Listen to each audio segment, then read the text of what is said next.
Hello बच्चों, आज हम chapter 9 algebraic expressions and identities के एक्सरसाइज 9.1 में से क्वेश्चन नंबर 3 का सेकंड पार्ट सॉल्व करेंगे।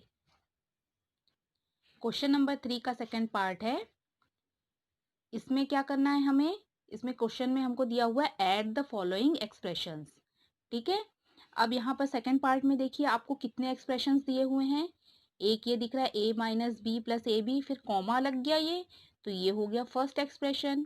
इसके बाद लिखा हुआ है b minus c plus b c, और फिर कॉमा दिख रहा है आपको, तो ये हो गया सेकंड एक्सप्रेशन। इसके बाद दिया हुआ है c minus A plus a सी, तो ये हो गया थर्ड एक्सप्रेशन। तो तीन एक्सप्रेशन हमें दिखाई दे रहे हैं, क्योंकि ये कॉमा दिया हुआ है तो इससे सेपरेट हो रहे हैं ये तीनों एक्सप्रेशन। अब इन तीनों एक्सप्रेशंस को हमें क्या करना है, ऐड करना है। ऐड करने के लिए हम क्या करेंगे, सबसे पहले जो है हम ये फर्स्ट वाला एक्सप्रेशन लिख लेते हैं। ये है a minus b plus a b. First expression को लिखने के बाद हम ब्रैकेट लगा देंगे, और फिर इसके बाद क्या दिया हुआ था, हमें कॉमा दिया हुआ था, तो जहां पर कॉमा दिया हुआ है वहां पर हम प्लस का साइन लगा देंगे। इसके बाद जो है सेकंड एक्सप्रेशन देखिए क्या दिया हुआ है, ये दिया हुआ है b minus c plus b c. Second expression को लिखने के बाद भी आप ब्रैकेट लगा देंगे यहाँ पर। इसके बाद जो है फिर कॉमा दिख रहा है, तो इस कॉमा की जगह भी हम फिर से प्लस का साइन दे देंगे। अब जो है हम थर्ड एक्सप्रेशन लिखेंगे। थर्ड एक्सप्रेशन को भी हम ब्रैकेट के अंदर ही लिखेंगे। ऐसा लिखने से क्या होगा, इससे आपको पता चल जाएगा कि आपने जितने भी एक्सप्रेशन दिए हुए हैं ना आपको क्वेश्चन में, उन सबको आपने ऐड कर दिया है, और यहाँ पर इन सब के बीच में हमने एडिशन का साइन लगा दिया। तो इसका मतलब ये तीनों एक्सप्रेशंस को हम ऐड कर रहे हैं। अब इसके आगे हम क्या करेंगे, अब ये जो ब्रैकेट है इन सबको ओपन कर देंगे और फिर लाइक टर्म्स ढूंढेंगे। तो सबसे पहले मैं जो है ना इनमें से ये ब्रैकेट जो है ओपन कर देती हूँ। तो ये पहला वाला जो है ये हो गया a minus b plus a b, फिर प्लस है वो ऐसे ही लगा दिया हमने। अब जो है सेकंड है, सेकंड एक्सप्रेशन को भी हम लिख देते हैं b minus c plus b c. अब जो है थर्ड एक्सप्रेशन लिखेंगे, प्लस का साइन है इसे लगा दिया। अब इसका भी ब्रैकेट ओपन कर लेते हैं, c minus A plus a सी। अभी हमने पहले सबको एडिशन की फॉर्म में लिखा था, अब सबके ब्रैकेट हमने ओपन कर दिए। अब इसके बाद ऐड कैसे करेंगे, इनको ऐड करने से पहले क्या करना होता है, हमें इन सबके लाइक टर्म्स ढूंढने होते हैं। अब हम इनमें लाइक टर्म ढूंढेंगे। लाइक टर्म ढूंढने के लिए सबसे पहले क्या दिया है, देखो आपको a दिख रहा है, a दिख रहा है तो आगे जो है a वाला ही टर्म हम ढूंढेंगे। a वाला टर्म कौन सा है, ये देखिए ये नहीं है, ये ए बी में ए जरूर लगा है लेकिन वो इसके साथ में मैच नहीं होगा, क्योंकि ये सिर्फ ए है और इसमें ए के साथ बी भी लगा हुआ है। ठीक है, तो ये लाइक टर्म में नहीं आएगा। तो सबसे पहले जो है हम जो है ए लिख लेते हैं। अब ढूंढ रहे हैं हम ए के जैसा कौन सा टर्म है, ये भी नहीं है, ये भी नहीं है, ये भी नहीं है। इस तरह से ढूंढते जाते हैं हम आगे। आगे देखिए यहाँ पर दिख रहा है माइनस ए। ठीक है, अब ये a के साथ में माइनस ए जो है इसका लाइक टर्म हो गया, तो यहाँ पर हम माइनस ए लिख लेते हैं। ये हो गया, a का तो मिल गया हमें, ये भी मिल गया, ये मिल गया, दो हमें लाइक टर्म मिल गए a के। अब हमारे पास क्या है, नेक्स्ट हम देखेंगे माइनस बी। ये दिख रहा है माइनस बी, साइन के साथ लेके चलेंगे, यहाँ पर जो भी साइन दिख रहा है वो साथ में लगाएंगे। ये हो गया माइनस बी। अब माइनस बी का हम टर्म ढूंढते हैं, ए बी। ये नहीं हो सकता क्योंकि ए बी दोनों है इसमें साथ में, और यहाँ पर सिर्फ हमको बी चाहिए। तो इसके आगे जाते हम, देखिए यहाँ पर बी दिख रहा है, बी दिख रहा है, तो ये माइनस बी और बी प्लस बी ये लाइक टर्म हो गए, तो प्लस बी को हम पहले लिख लेते हैं। ये भी हो गया, और आगे देखते हैं कहीं पर है क्या बी, नहीं है, कहीं भी हमको और बी नहीं दिखाई दे रहा है, इसका भी लाइक टर्म मिल गया। अब हमारा ये छूटा हुआ था ए बी, इसको हम लिख लेते हैं plus a b, plus a b हो गया।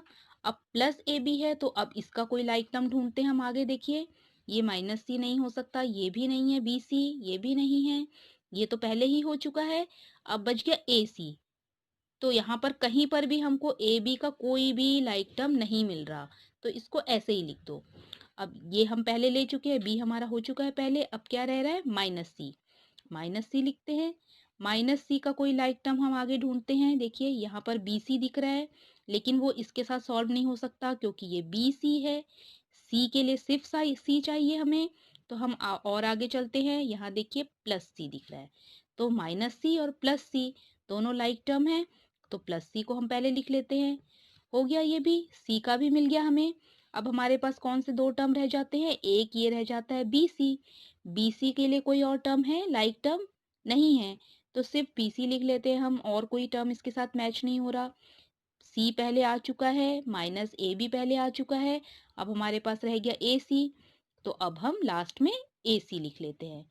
तो इस तरह से हमने सारे टर्म जो है मैच करके लिख लिए, जो जिसके साथ मैच हो रहा था लाइक टर्म उसको उसके साथ ही हमने लिख लिया। अब इसके आगे कैसे सॉल्व करना है देखिए, ये है a माइनस ए, इसका कोफिशिएंट क्या है? 1 है, इसका भी कोफिशिएंट 1 है, तो प्लस 1 माइनस 1, ये 0 हो गया, कट गया ये। अब आगे देखते हैं, माइनस बी प्लस बी, इसका भी कोफिशिएंट 1 है, इसका भी 1 है, माइनस 1 प्लस 1, माइनस 1 प्लस 1 फिर से 0 हो गए, मतलब ये माइनस बी और प्लस बी भी कट गया, ये भी 0 बन गया। अब देखते हैं ए बी, तो ए बी के साथ तो कोई लाइक टर्म है नहीं, तो ए बी को हम ऐसे ही लिख लेते हैं, प्लस ए बी, साथ में साइन ज़रूर लगाएंगे यहाँ पर। अब आ गया माइनस सी प्लस सी, तो ये माइनस 1 प्लस 1, माइनस 1 प्लस 1 0 हो गए, माइनस सी और प्लस सी भी कट गया। अब आगे बढ़ते हैं, प्लस बी सी, इसका भी कोई आगे इसके साथ कोई लाइक टर्म नहीं था, इसको ऐसे ही लिख लिया। फिर नेक्स्ट टर्म है हमारे पास ए सी का भी कोई लाइक टर्म नहीं था, इसे भी हमने ऐसे ही लिख दिया। तो हमारे पास क्या रह गया लास्ट में? सारे कट गए, 0 बन गए, सिर्फ हमारे पास रह गया a b plus b c plus a c, a b plus b c plus a c. और ये तीनों सॉल्व नहीं होंगे क्योंकि ये लाइक टर्म्स नहीं है। तो जो हमको 3 एक्सप्रेशंस दिए हुए थे ना स्टार्टिंग में क्वेश्चन में, ये 3 एक्सप्रेशंस हमें दिए हुए थे, तो इनको ऐड करके हमारे पास फाइनल एक आंसर क्या आ गया? A b plus b c plus a c, ये हो गया इसका आंसर। अब हम इसके आगे इसका नेक्स्ट पार्ट देखते हैं। बच्चों, इस थर्ड क्वेश्चन का थर्ड पार्ट क्या है? ये दिया हुआ है हमें 2p² q² minus 3pq plus 4, ये हो गया फर्स्ट एक्सप्रेशन। इसके बाद आपको कॉमा दिया हुआ है, आगे क्या लिखा हुआ है? 5 plus 7pq minus 3p² q², ये हो गया तुम्हारा सेकंड एक्सप्रेशन। और इन दोनों एक्सप्रेशन को हमें क्या करना है? ऐड करना है। तो चलिए हम आगे स्टार्ट करते हैं। पहले हमने फर्स्ट एक्सप्रेशन लिख लिया, 2p² q² minus 3pq plus 4, और ये जो फर्स्ट एक्सप्रेशन है इसको हम ब्रैकेट के अंदर रख लेते हैं। अब आगे जो है वो कॉमा दिया हुआ है, कॉमा की जगह हमें क्या लगाना है?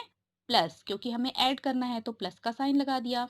अब आगे ये एक्सप्रेशन दिया हुआ है सेकंड एक्सप्रेशन, इसको भी हम ब्रैकेट के अंदर लिख लेते हैं, 5 plus 7pq minus 3p² q², bracket close कर देते हैं। नेक्स्ट क्या होगा स्टेप? अब जो है इसको सॉल्व करने के लिए हमें ये ब्रैकेट जो है वो ओपन करना पड़ेगा।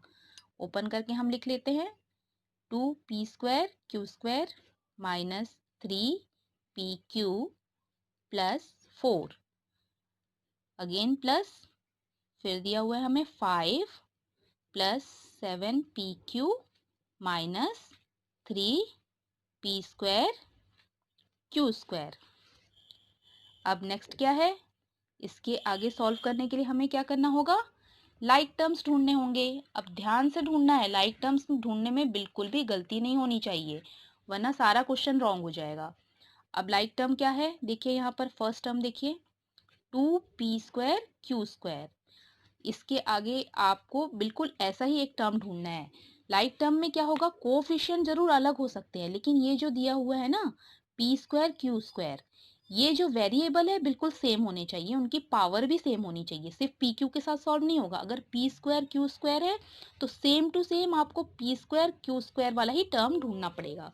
तो सबसे पहले इस टर्म को हम लिख लेते हैं, 2p² q², अब देखिए, ध्यान से देखिए, ये 3 PQ है, लेकिन इसके साथ में इसमें भी PQ है, इसमें भी PQ है, लेकिन ये लाइक टर्म नहीं है। क्यों? क्योंकि देखिए यहाँ पर पावर भी लगी हुई है, P स्क्वायर है और Q स्क्वायर है, लेकिन इसमें कोई भी पावर नहीं है। तो ये तो लाइक टर्म नहीं होगा इसका। आगे हम देखते हैं, देखिए 4 है, 5 है, 7 PQ है। अब लास्ट में देखिए दिख रहा है -3 P स्क्वायर Q स्क्वायर। तो सेम टू सेम है, देखिए यहाँ पर P स्क्वायर भी है, Q स्क्वायर भी है। कोफिशिएंट अलग हो सकते हैं, जैसे इसमें 2 है और इसमें -3 है, इससे कोई फर्क नहीं पड़ता। कांस्टेंट अलग हो सकते हैं, लेकिन ये जो आपको वेरिएबल दिख रहा है ना, पी क्यू ये सब जो लिखा हुआ है, ये सेम होना चाहिए और पावर भी बिल्कुल सेम होनी चाहिए। तो ये जो 2 P स्क्वायर Q स्क्वायर है, इसका हमको लाइक टर्म मिल गया -3 P स्क्वायर Q स्क्वायर। अब हमारे पास ये और ये दो टर्म हमने लिख लिए। अब जो रह जाते हैं आगे देखिए, ये वाला टर्म रह जाता है -3 PQ। इसको पहले लिख लेते हैं हम, -3 PQ।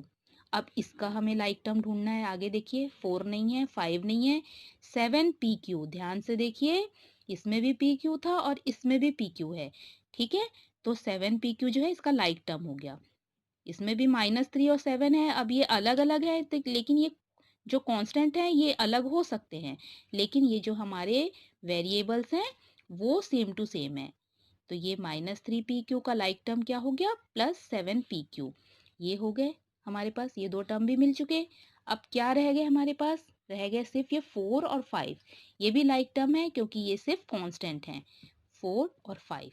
इनको हमने लास्ट में लिख दिया, +4 +5। यहाँ देखिए लिख दिया +4 +5। और हर नंबर के सामने उसका साइन, जिसके सामने जो भी साइन दिया होता है ना, उस साइन को उसके साथ ही लेकर के लगाना है। ठीक है, ये आपको ध्यान रखना है। अब आगे हम इसके सॉल्व करते हैं। चलिए अब हम सॉल्व करते हैं। देखिए यहाँ पर 2 P स्क्वायर Q स्क्वायर के साथ पे क्या सॉल्व होगा, -3 P स्क्वायर Q स्क्वायर। ये दोनों सॉल्व होंगे। तो अभी ध्यान से इनके कोफिशिएंट देखिए, ये है +2, ये है -3। +2 और -3 क्या बनेंगे, प्लस माइनस माइनस होते हैं। 3 में 2 माइनस किया, क्या बचा, 1। 1 P स्क्वायर Q स्क्वायर। तो 1 को लिखने की जरूरत नहीं है, सिर्फ P स्क्वायर Q स्क्वायर लिख सकते हैं। अब इन दोनों में से बड़ा कौन था, 2 बड़ा था या 3 बड़ा था, 3 बड़ा है। 3 के सामने क्या है, माइनस लगा हुआ है। तो हमेशा जो बड़ा नंबर होता है ना, उसका साइन लगाया जाता है। तो यहाँ पर बचना चाहिए हमारा -P स्क्वायर Q स्क्वायर। फिर से समझा देती हूँ मैं, देखिए यहाँ पर +2 है, यहाँ पर है -3। +2 और -3 क्या बनेगा, यहाँ देखिए, +2 -3, प्लस माइनस माइनस होते हैं। 3 में से 2 माइनस किया, 1 बचा। और इन दोनों में बड़ा कौन है, 3 बड़ा है। 3 के सामने माइनस है, तो जो बड़े का साइन होता है वही हमेशा आंसर में लगाया जाता है। तो -1 बचा। तो ये बन गया तुम्हारा -1 P स्क्वायर Q स्क्वायर। लेकिन 1 को लिखने की जरूरत नहीं होती, क्योंकि अगर हमने -P स्क्वायर Q स्क्वायर लिखा हुआ है ना, वहां पर 1 ऑलरेडी है। ठीक है, तो ये दो टर्म हमारे पास सॉल्व हो गए। अब नेक्स्ट देखते हैं, ध्यान से देखिए, ये क्या है, -3 +7। साइन साथ में देखिएगा बिल्कुल, ये नहीं कि 3 + 7 कर दिया और इस साइन को छोड़ दिया, तो ये गलत हो जाएगा। हमेशा साइन साथ में लेके चलना है, इसको हम सिर्फ 3 नहीं मान सकते। तो ये क्या पर, यहाँ पर क्या दिख रहा है, -3 और +7। तो देखिए यहाँ रफ में लिख के देखिए, -3 +7। माइनस प्लस फिर से क्या हो रहा है, माइनस प्लस माइनस होता है। 7 में 3 माइनस किया, 4 बचा। और इन दोनों में फिर से बड़ा साइन देखेंगे, बड़ा कौन सा नंबर है, 7 है। 7 के सामने प्लस का साइन लगा है, तो हमारा जो आंसर है वो +4 होना चाहिए। मतलब कि यहाँ पर -3 +7, इसको सॉल्व करने पर क्या आ रहा है, +4। और इनका जो, इनके साथ में क्या लगा था, 3 PQ था, 7 PQ था। तो इसका आंसर जो होगा वो होगा +4 PQ। ठीक है, फिर से मैं एक बार इसको रिपीट कर देती हूँ। यहाँ देखिए, ये है -3 और ये है +7, -3 PQ +7 PQ। तो इनके जो है कांस्टेंट है, इनको सॉल्व करते हैं हम। +7 है और -3 है। देखिए -3 +7, माइनस प्लस माइनस हो गया। 7 में 3 माइनस किया, 4 बचा। बड़ा कौन है दोनों में, 7 बड़ा है। इन दोनों में 7 बड़ा है और 7 के सामने प्लस का साइन लगा हुआ है। तो 7 में 3 माइनस किया तो 4 बचा, और बड़े का साइन प्लस है, इसलिए हम यहाँ पर प्लस लगाएंगे। और ये 3 PQ 7 PQ था, तो इसलिए जो आंसर बनेगा वो 4 PQ बनेगा। ठीक है, अब ये और ये भी सॉल्व हो गया। अब हम इसके आगे जाते हैं। 4 + 5, 4 + 5 क्या हो जाएंगे? 9। तो ये जो है हमारे पास आंसर निकल के आ गया इस क्वेश्चन का, थर्ड पार्ट का। बच्चों, अगर आपको मेरी वीडियो अच्छी लगे तो मेरी वीडियो को प्लीज़ लाइक, शेयर और सब्सक्राइब ज़रूर कर दें और लेटेस्ट अपडेट्स के लिए बेल आइकन प्रेस करना ना भूलें।